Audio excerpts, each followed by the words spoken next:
오늘 우리가 함께 읽은 말씀은 어제 묵상한 말씀에서 이어서 하나님과 아브라함 사이의 언약을 확인하는 일이 계속되고 있습니다. 우리가 말씀을 나눠서 살펴볼 텐데요. 우리가 오늘 말씀을 함께 읽어 나아가면서 하나님과 우리의 관계를 한 번 더 생각해 보고, 내가 오늘 하나님 앞에 어떤 고백을 가지고 어떤 마음을 가지고 나아갈지 생각해 보는 귀한 시간이 되기를 소망합니다. 우선 9절부터 14절에 걸쳐서 할례에 대한 말씀을 전해주고 있습니다.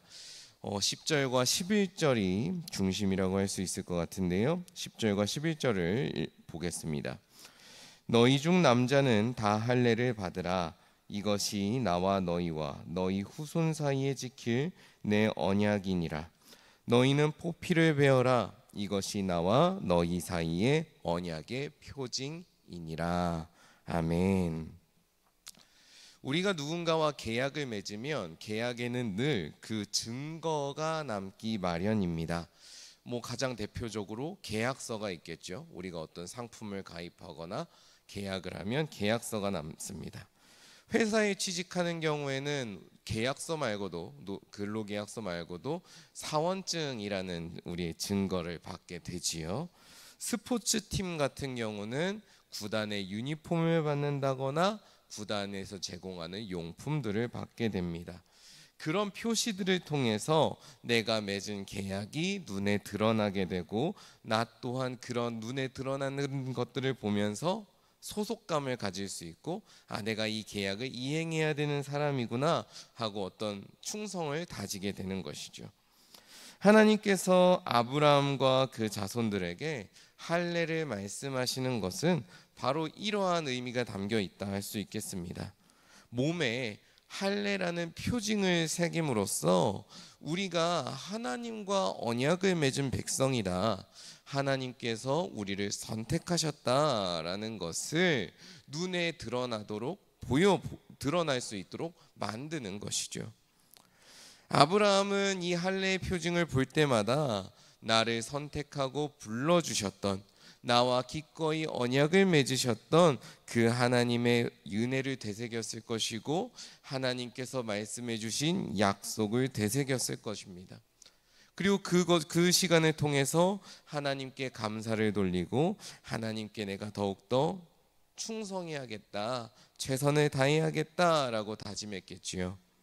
그와 동시에 아브라함을 만나는 사람들마다 그 할례 받은 모습들을 보면서 하나님께서 그와 함께 하시고 그와 동행해 주시고 인도해 주시는구나 라는 것을 알 수도 있었을 것입니다. 이렇게 하나님의 이름이 아브라함과 그 후손들이 할례를 받음으로 계속해서 선포되고 증거될 수도 있었던 것이죠. 물론 지금 이 시대 우리에게 할례와 같이 몸에 새겨야 되는, 의무적으로 뭔가 만들어야 되는 표징이 있느냐 하면 그렇지는 않을 것입니다. 왜냐하면 우리는 이제 예수님 이후에 또 성령님의 시대를 맞이하면서 성령님께서 우리 마음에 더욱더 확실한 할례를 행하셨기 때문이지요. 그러나 우리는 아브라함이 자신의 할례를 보면서 하나님을 기억하고 자신의 믿음을 다졌던 것을 기억하고 본받을 필요가 있습니다. 그리고 우리의 삶을 통해서 하나님의 언약과 하나님의 선하심이 드러날 수 있었다는 것, 그들의 할례를 통해서 드러날 수 있었다는 것 또한 기억해야 되겠습니다.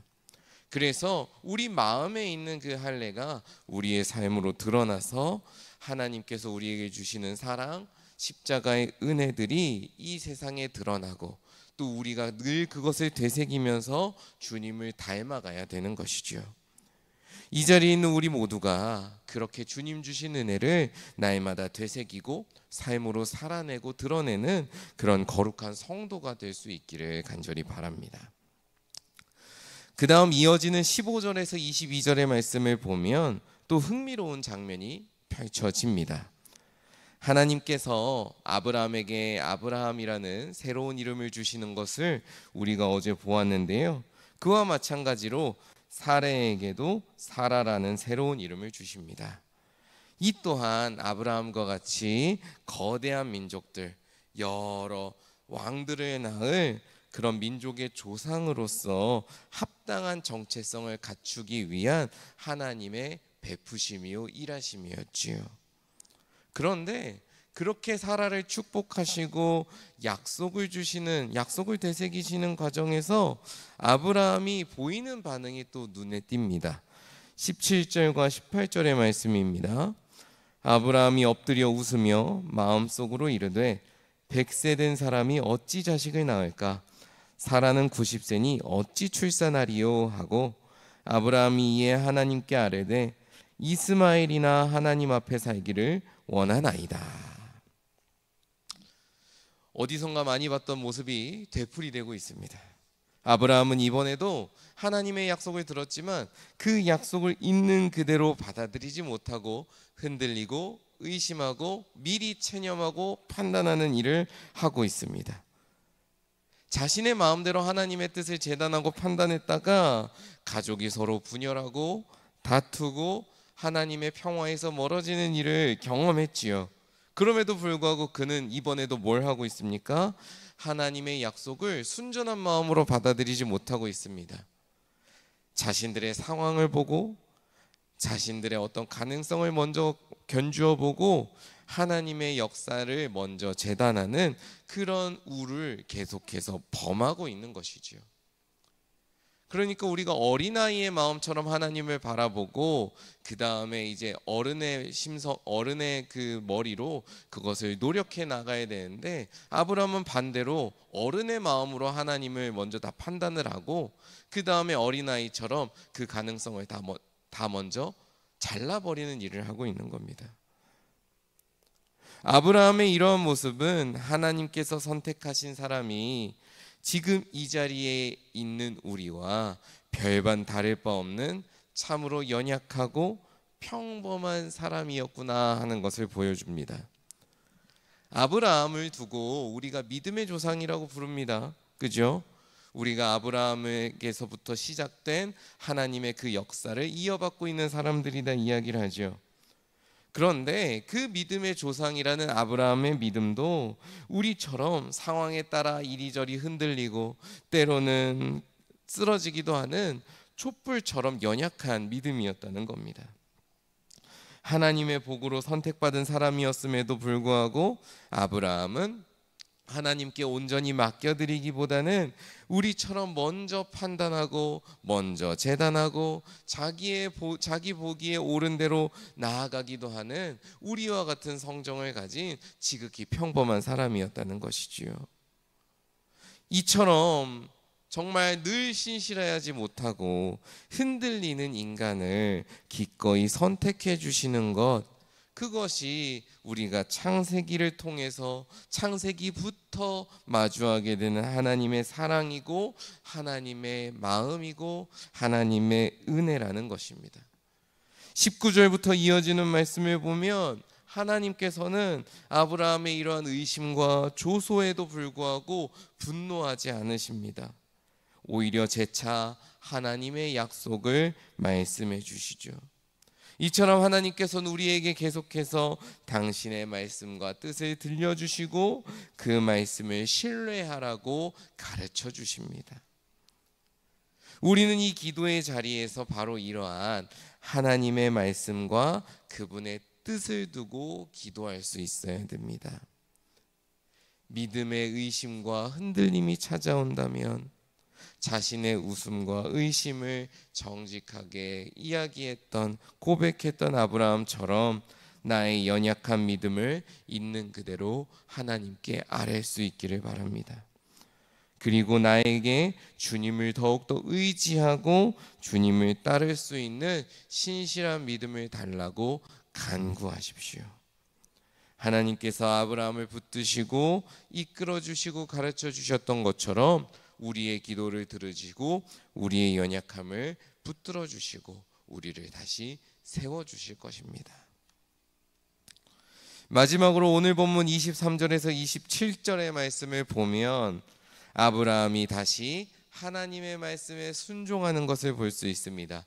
온 가족이 자기가 데리고 있는 모든 사람이 할례를 받는 것을 볼 수 있지요. 저는 이 장면을 보면서 이것이 바로 하나님께서 기쁘게 보셨던, 하나님께서 의롭게 보셨던 아브라함의 믿음이 아닌가 생각해 봅니다. 아브라함은 분명 때로는 하나님을 의심하고 그분의 뜻을 먼저 재단에서 포기하기도 하고 흔들리기도 했습니다. 때로는 실수를 하고 넘어지기도 했지요.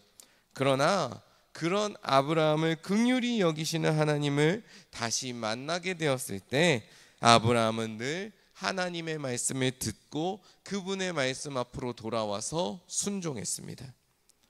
할례를 행하라고 하신 말씀을 듣고 할례를 행했고요, 집을 떠나라고 하는 말씀에 집을 떠났습니다. 그는 하나님의 뜻을 다 알지 못했고 하나님께서 그분의 뜻을 어떻게 이룰지도 다 알지 못했습니다. 하나님의 약속대로 되리라는 어떠한 보장이나 증거도 없었지요.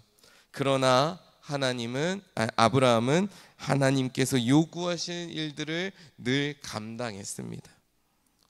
오늘 우리가 하나님께 드려야 될 믿음의 고백이 바로 이러한 아브라함의 고백이 아닌가 생각해 봅니다. 우리는 어떤 증거가 있어서 무엇인가가 잘 준비가 되어서 증명이 잘 되어서 하나님을 믿는 것이 아닙니다. 우리는 그저 우리에게 말씀하시는 하나님, 성경 말씀을 통해 우리를 만나주시는 하나님이 다름 아닌 나와 사랑의 관계를 맺으시고 나를 이끄시고 나를 가르쳐 주시는 하나님이시기 때문에, 나를 붙들어 주시는 하나님이시기 때문에 우리는 믿는 것입니다. 즉 우리는 하나님을 사랑하기 때문에, 그리고 하나님께서 우리를 사랑하시기 때문에 어떤 상황에서도 믿고 따르는 것이지, 다른 이유가 있어서 우리가 뭔가가 더 준비가 되어서 있어서 하나님을 믿는 것은 아니라는 것이죠.